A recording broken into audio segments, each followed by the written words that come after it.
a tún ti fẹ́ yà sí ẹbí Chief Commander Ebenezer Obey ibẹ̀ la fẹ́ yà sí báyìí nǹkan náà wọn Elegbe bàbá ọ̀dọ̀ wọn la wà lẹ́ni a tún fọ́ sí wẹ́wẹ́ fún yín tún gbádùn ara yín ẹ má dìde ẹ dẹ̀ má mú nǹkan tó le kò ní bàjẹ́ bàbá o. gbogbo ẹ̀yin olólùfẹ́ mi gbogbo ẹ̀yin olólùfẹ́ mi ẹ kú ilé o ẹ kú ilé o ẹ kú ilé o gbogbo ẹ̀yin olólùfẹ́ mi gbogbo ẹ̀yin olólùfẹ́ mi ẹ kú ilé o. bàbá o ọ̀gá yìí yẹn ń kọjá sọ̀rọ̀ díẹ̀ ń pa àwọn tó dá gbọ́dọ̀ bọ̀wọ̀ fún wọn náà tó rọ̀ wọ́n lọ fún yín ní kò sí bá ṣe foundation wọn lọ́lẹ̀ fún yín ta ni wọ́n ẹja sọ̀ ń pa àwọn ọmọ bó ni wọ́n.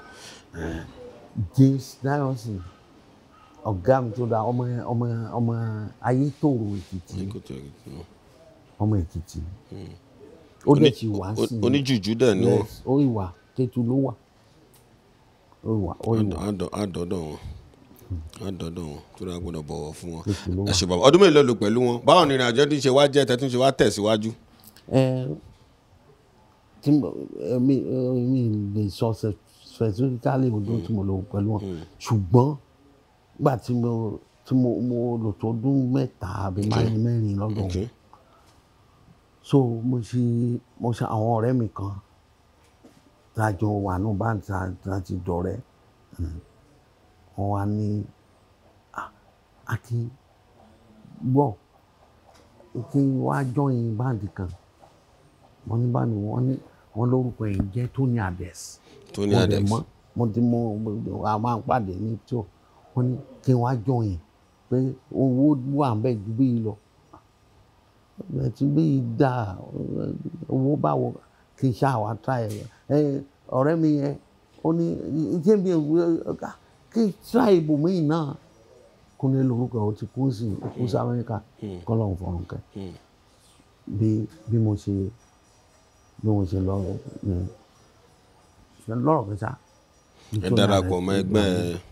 bí mo ṣe tún wà pẹ̀lú tó ní àgbẹ̀ sí but ojú 2 years.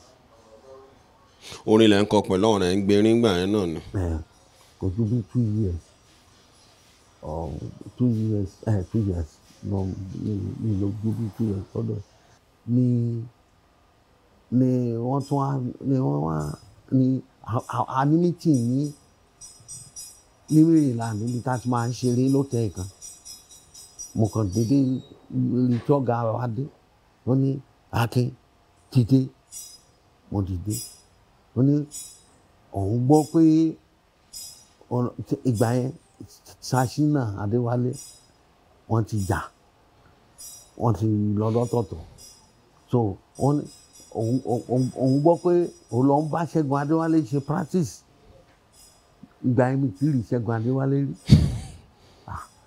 mo lé mi ó ní mo ní mi Ṣẹ́gun Adéwálé tẹ̀sán mi ò rí rí mi ò mọ̀ wọ́n ní ọ̀nà gbọ́ from the laboratory ó ní kí n jáde kí n kó ní mo tún fẹ́ lọ ní òun fẹ́ gbọ́ sẹ́yìn ní kí n jáde ok o lè jáde mo lọ lé mi bí mo ṣe wà lé mi tán parí mi tì wọ́n torí ọ̀rẹ́ mi tájọ wà bẹ́ẹ̀ Fúnṣọ́ Odúkọ̀máyà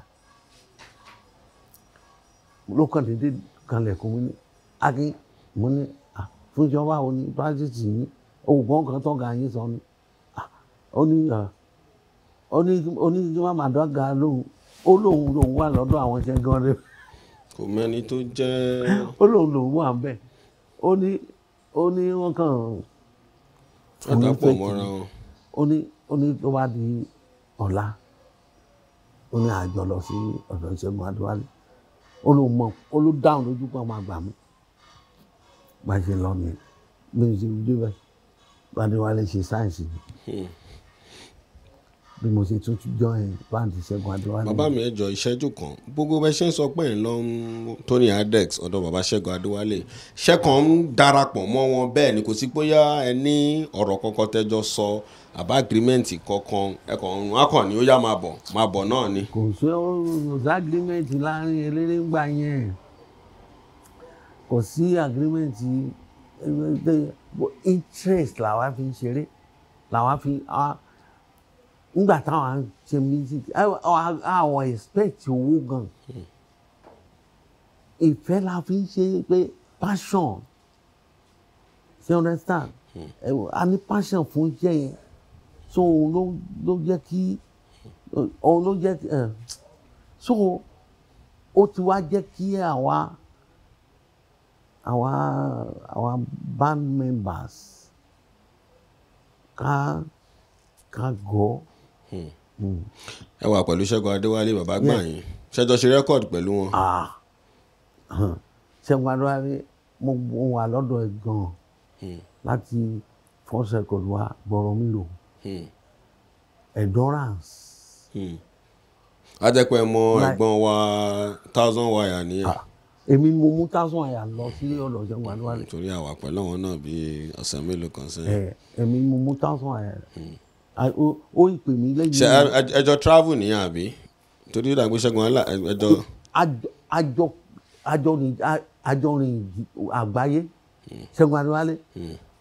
A máa ń travel lẹ́ẹ̀mẹ́ta lọ́dún. Bàbá ní ẹ ti lọ ní ẹ lọ ṣe show kan ní bóyá Friday ẹ ṣáà sọ pé kò jújọ́ mélòó kan síra wọn ó tọ́ ni. A tún padà tún ọdún mélòó lẹ pẹ̀lú bàbá commander àdúgbò wà dàbí pé ìgbà kan ẹ lọ ẹ padà ẹ tún lead band ẹ bá mi yànnàná àárín yẹn náà kó yẹ wọn ará lé. Iye ọdún tí mo lò pẹ̀lú commander yẹn ẹ bá mi ṣe láti 1986. 86. Títí dé 91 nígbà tó di 93 wọ́n á pè mí pé kí wọ́n máa lead band yẹn wọ́n á ní ẹ̀sà. Bàbá fẹ́ gbé báńdì Obey commander fún yín kẹ́ máa lead ọbẹ̀ nìyẹn. wọ́n ní wọ́n tó ń sọ̀rọ̀ báńdì yẹn báńdì tí mo ní kó wá lead yìí ọmọ ẹ̀yọ ọdún tí mo bí ìdẹ yìí so later so I want to play the first show ní Ṣakí mi rántí ẹni tá a play yẹn fún mọ́ ọ̀gá wa wá play yẹn. Commander wá. In case. Tó bá yíwọ́.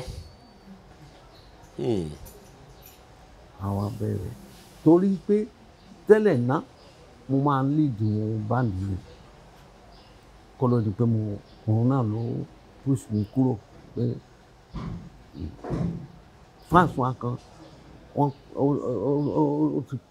ti kú sí ọlọ́run kan fọ́nà kẹwọn òun ló ń encourage mi pé kí n lọ dábàdí lẹ̀ nígbà yẹn pé ó mórí kọ́nà kankan so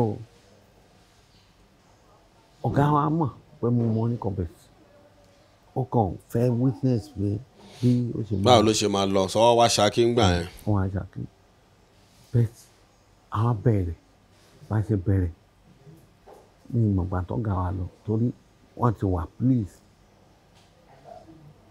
so a ṣàánú ìbàbọ̀ so. Ṣé gbogbo àwọn mẹgbẹ́ má bínú sà àwọn tán lead yẹn náà gbogbo àwọn tẹjọ wà ní. àwọn ní Ṣínà ọmọ ọ̀gá wa first one on commander òun ni ó jẹ́ director ńgbà yẹn no adẹ gbogbo bí ká ti play wọ́n ń gbà tiwa wọ́n like wa àwa lọ play mk wa bí ọlákọ́lọ́hún fún fọ́ọ̀rùn kẹwọn wọ́n ṣe campaign ní iwájú Akin Abẹ́òkúta